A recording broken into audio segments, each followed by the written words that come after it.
noite, bem-vindos a mais um Giro Sindical. Eu sou a economista Renata Belzunces e o Giro Sindical é uma parceria entre o DIEESE e o SINDIC-CT. DIEESE é o Departamento Intersindical de Estatística e Estudos Socioeconômicos e SINDIC-CT é o Sindicato Nacional dos Servidores Públicos Federais da área de Ciência e Tecnologia no setor aeroespacial. E este programa está especialíssimo para nós, porque vai nos dar a oportunidade de tratar de temas que este giro sindical ainda não tinha abordado. Então, vamos preencher lacunas aqui. E quem vai nos ajudar com isso é a secretária de Políticas Sociais e Direitos Humanos da CUT, a Jandira Uehara. Jandira, obrigada por aceitar nosso convite. Oi, Renata, eu que agradeço o convite. Jandira, como a gente anunciou, você vai nos dar a oportunidade de preencher lacunas. E uma dessas lacunas que nós não tratamos aqui ainda é sobre a população LGBTQIA+. Em 2019, a CUT produziu uma cartilha sobre o tema, e eu queria que você falasse um pouquinho sobre essa cartilha, e vou te fazer uma pergunta que é um dos títulos que traz essa cartilha, que é como combater a LGBTfobia no local de trabalho. Bom, Renata, eu vou começar fazendo a minha autodescrição, que é algo que eu aprendi nesses anos de convivência, de militância, como uma aliada dos trabalhadores e trabalhadoras com deficiência. E, especialmente, a gente faz a autodescrição para tornar mais acessível às pessoas com deficiência visual. Então, eu sou uma mulher mestiça, asiática, cor amarela, segundo o IBGE, 58 anos, tenho cabelo curto, castanho, uso óculos, estou com uma camisa branca com listra cinza, um colar vermelho. Ao fundo está uma estante com uma placa Fora Bolsonaro, que eu acho que não dá para ver muito, e um boneco de borracha do presidente Lula, que está sentado sobre a placa com uma camiseta do PT, com o braço esquerdo levantado. Primeiro, assim, dizer que a organização dos trabalhadores LGBT na CUT, ela não começou agora. O debate LGBT na CUT começa com as mulheres, lá nos anos 90. E aí nós vamos ter nos anos 2000 já seminários, já tentativas de organização de coletivos LGBT, mas a gente vai ganhar um impulso importante a partir de 2018, que nós conseguimos estabelecer uma parceria internacional com o Solidarity Center da Central Sindical Americana-Canadense FLCIL, e isso permitiu o fortalecimento desta luta no âmbito da CUT, ou seja, recursos que nos permitiram vários avanços. O primeiro deles foi a gente ter realizado o primeiro encontro nacional LGBT em 2018. Esse encontro que aconteceu em São Paulo estabeleceu as principais tarefas e desafios que nós temos com esse segmento da classe trabalhadora. A gente conseguiu fazer uma avaliação bastante importante, consolidou coletivos que já estavam formados, e apontou para a organização de coletivos LGBT ainda em outros estados. Nós tivemos, na ocasião, 7 estados que participaram deste encontro.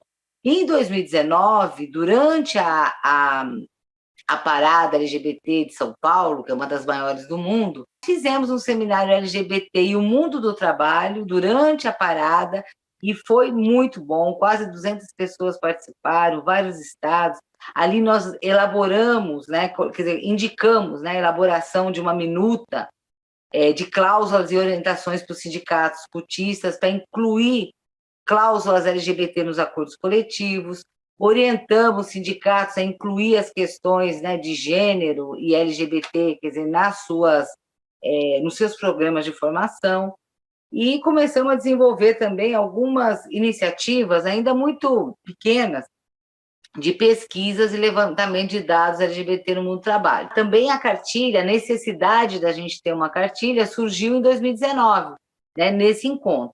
Então, 2020 vem a pandemia, mas nós não deixamos de trabalhar essa organização e construímos, e quando eu falo construímos, é o coletivo nacional LGBT da CUT, que se debruçou, se esforçou muito, né, principalmente no período da pandemia, para que a gente pudesse, né, lançar esse almanaque bonito, né, lindo, que chegou, foi pelo correio para todas, como a gente estava num processo de pandemia que não dava para fazer um lançamento presencial, nós enviamos pelo correio para todos os sindicatos, para todas as CUTs, para entidades, né, parceiras, entidades, né, da luta LGBT, né, e fizemos também um vídeo, um programa, né, de 20 minutos, que inclusive foi veiculado pela TVT. O Almanac, ele até ganhou esse nome, porque como ele era um primeiro, então a gente resolveu dar uma abrangência grande, fazer no formato, né, de uma revista, então tem muita ilustração, tem dicas culturais, resgata um pouco a história do movimento LGBT no Brasil e no mundo, explica as letrinhas, né, LGBTQIA+, o que isso significa, né, as bandeiras, as diversas bandeiras do movimento. Resgatamos aqui também a história, né, da CUT, isso que eu falei, que não começa com a gente em 2018, tem toda uma construção muito importante anterior. Lançamos a cartilha, fizemos várias oficinas, né, várias oficinas de como organizar coletivos LGBT nas suas bases sindicais, nos sindicatos, nas CUTs, orientando. Fizemos muitas oficinas virtuais, a maioria, e agora, no dia 1, 2 e 3 de abril, no começo desse mês, nós realizamos um seminário, um encontro nacional LGBTQIA+, da CUT, o terceiro encontro nacional. No primeiro, nós tivemos 7 estados, né, como eu falei, e neste 12 estados.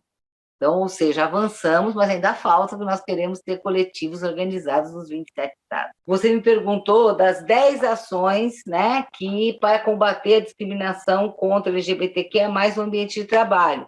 No manual, a gente aborda essa questão, né, e indicamos alguns princípios gerais, mas que eles têm que ser desdobrados na prática. Então, o primeiro, garantir direitos iguais, tratamento justo e respeitoso no ambiente de trabalho. É básico, né? É a primeira questão. Segundo, combater todas as formas de discriminação, inclusive piadas LGBTQIA+ fóbicas, né? Atuar de forma clara em caso de preconceito, incluir em documentos e políticas da empresa o compromisso com a promoção de direitos LGBTQIA+. Isso é muito importante. Tem a ver com as cláusulas.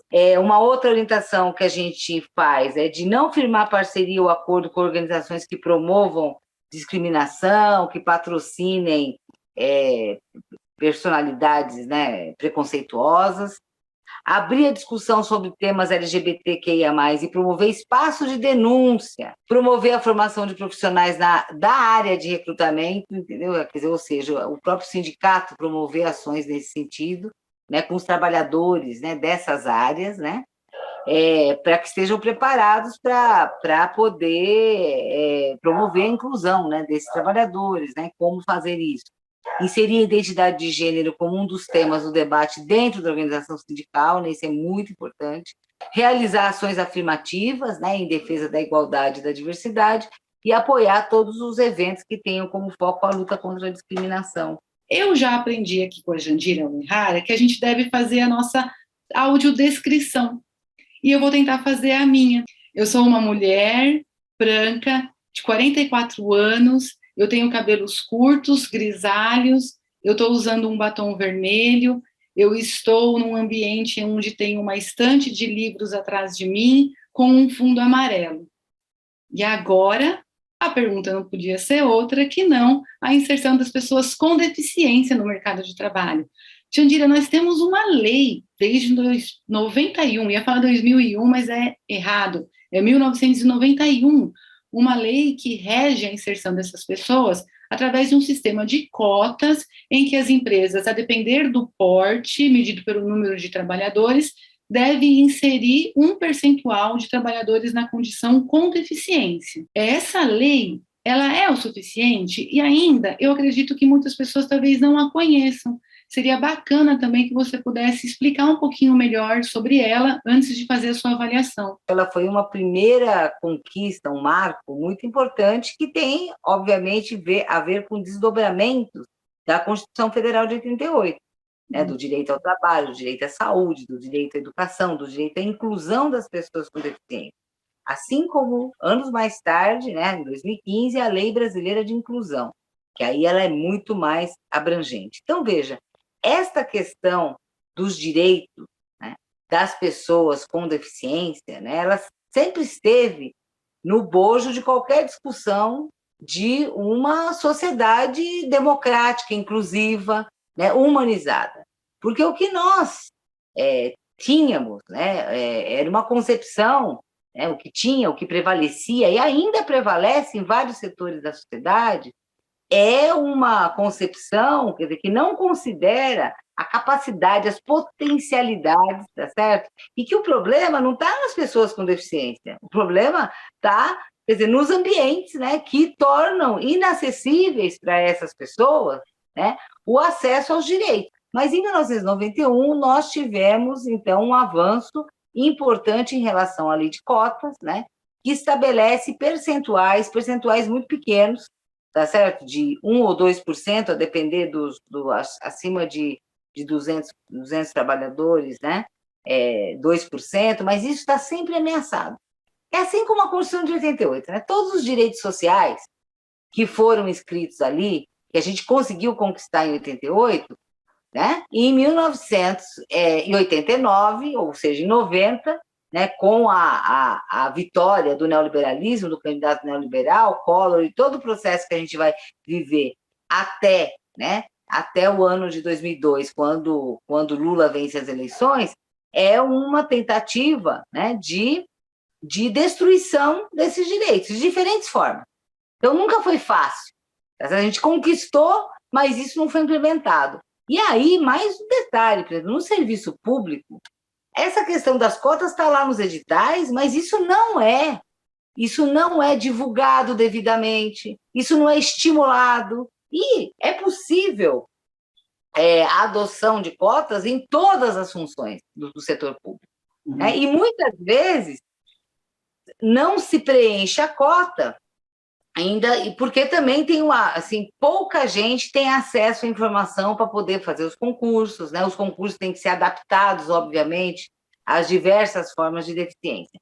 E no setor privado, a burla é geral. Nós não atingimos, né, no país, né, atingimos 40% no máximo, né, chega às vezes a 50%, né, do que deveríamos em termos dos empregos, né, em relação aos empregos e as cotas. A pandemia só piorou a situação desses trabalhadores. Diese nos apresentou um estudo que as demissões no período da pandemia deste segmento foi 15 vezes maior do que do geral da classe trabalhadora.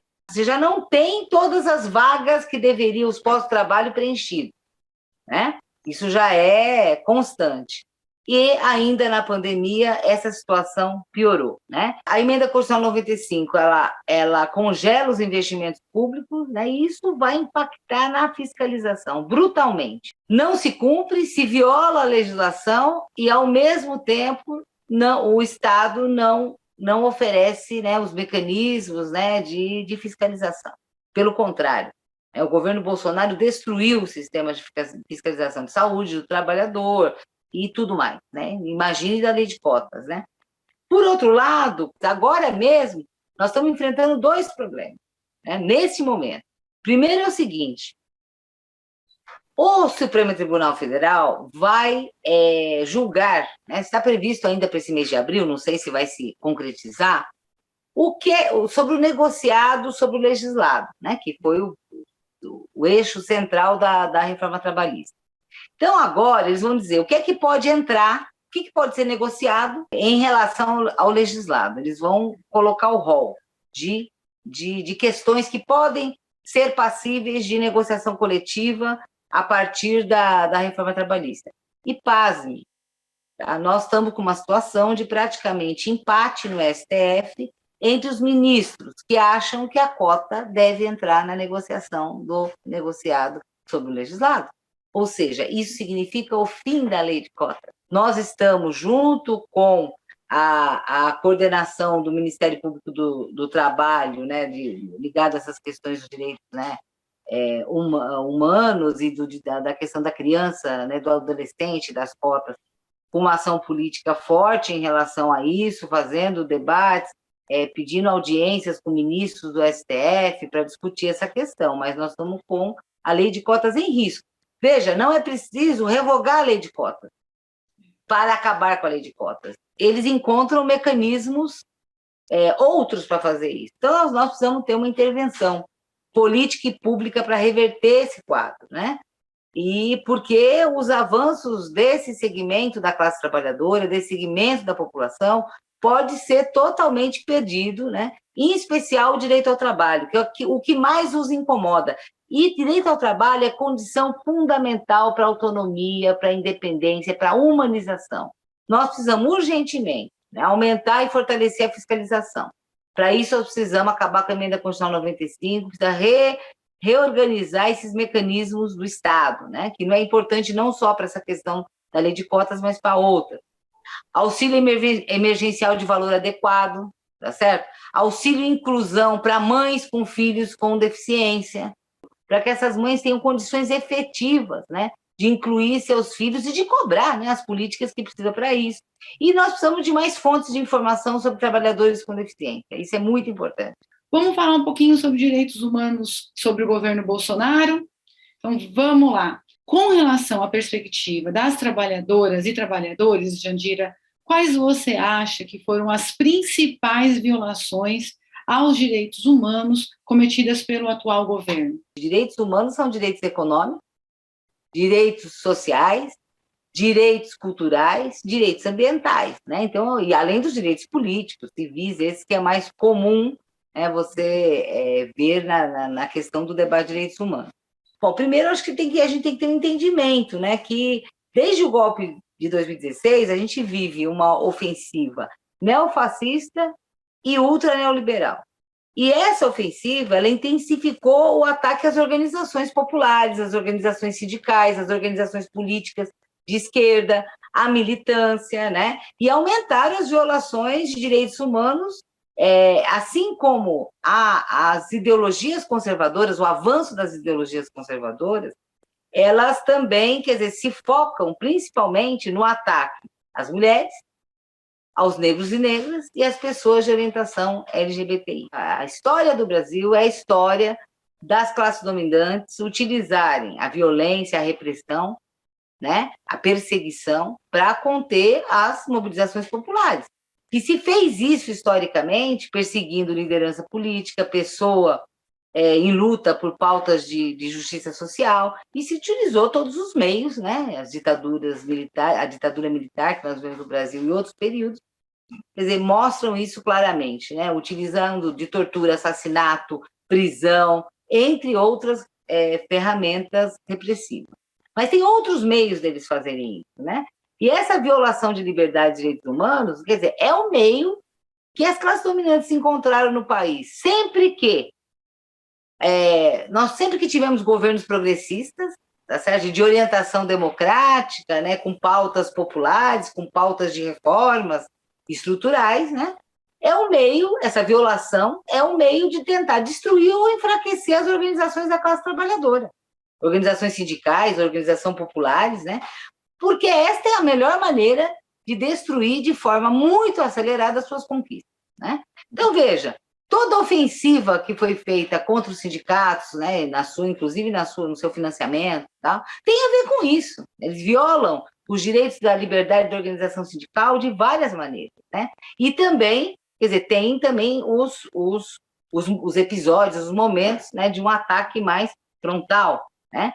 E a gente tem que entender que nessa conjuntura isso se dá principalmente através da financiarização, da desindustrialização, da primarização. Olha, gente, um país que está virando, né, tem menos de 9% agora de participação da indústria no PIB, não é isso? Quer dizer, está virando um grande fazendão, né? Buraco a céu aberto no país inteiro, né? Agronegócio, destruindo o que pode, destruindo não só nas áreas onde planta, mas no seu sistema de logística. Tá certo? Esse país vai fazer o quê? Se não violar os direitos dos povos indígenas, dos quilombolas, dos trabalhadores e trabalhadoras das regiões e todas as demais. Então, assim, o modelo de desenvolvimento tem tudo a ver também com as violações. Está tudo junto e misturado, né? Como gosta de dizer o pessoal. Então, veja, nós, né, nesse período, quer dizer, esse período desse desemprego brutal, com uma maioria de pessoas na informalidade, de mulheres negras desempregadas, né, ou ganhando muito menos, né, o menor salário, né, ataques nas aposentadorias, concentração de renda escandalosa. Como é que pode um país que 10% dos mais ricos concentra 80% do patrimônio existente no país e os super ricos, né, 1% dos super ricos possui quase a metade da riqueza nacional?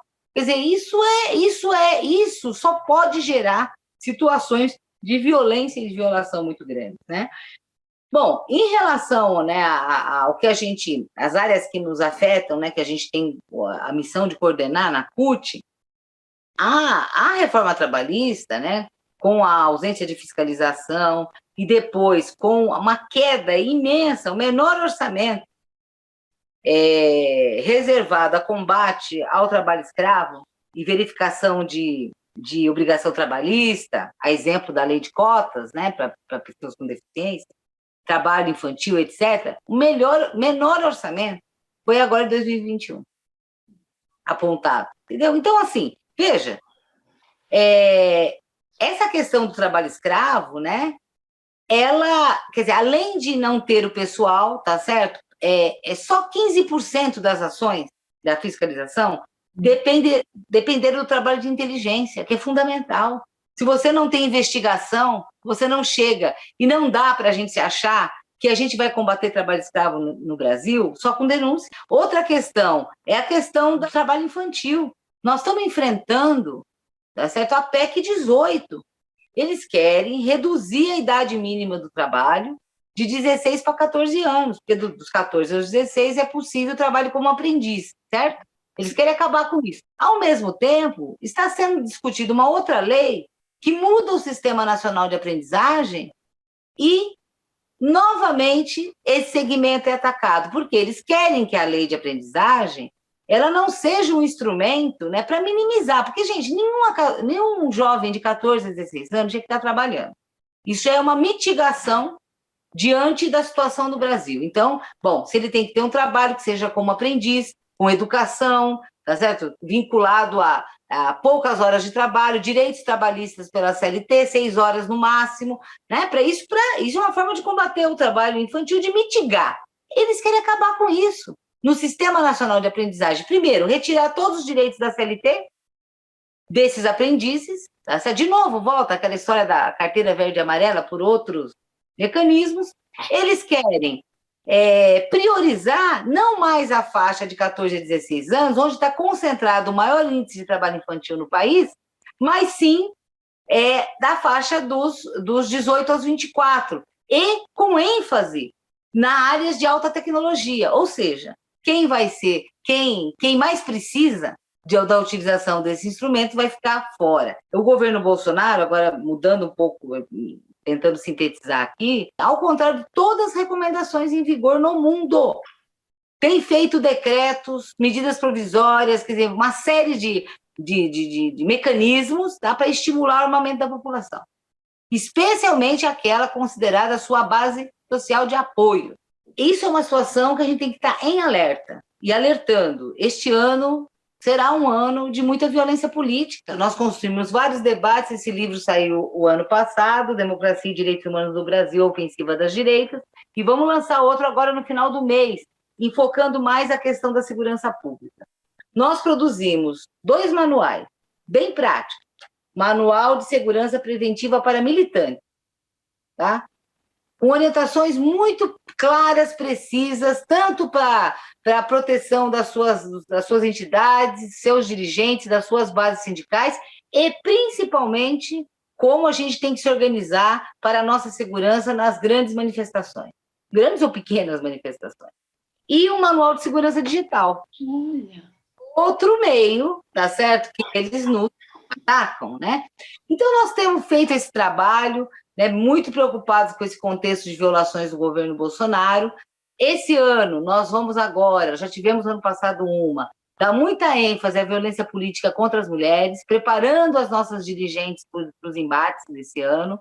oficinas mesmo, segurança preventiva para mulheres, né? Tendo como foco a violência política. Vamos fazer várias esse mês, já fizemos uma o ano passado, e também vamos começar um trabalho de formação em segurança e direitos humanos com as nossas bases que tem a ver com forças de segurança.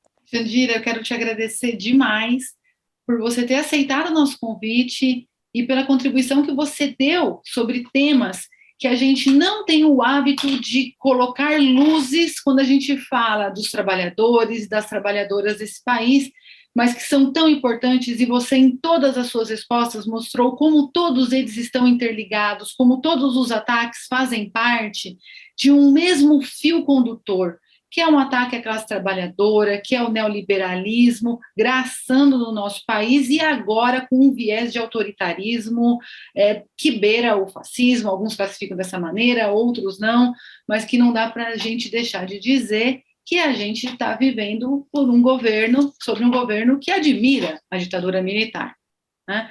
Então, eu quero te agradecer demais. Obrigada, Jandira. Muito obrigada, eu que agradeço o convite, estamos à disposição, sempre que precisarem, para a gente tratar desses temas e outros, né? Seguimos.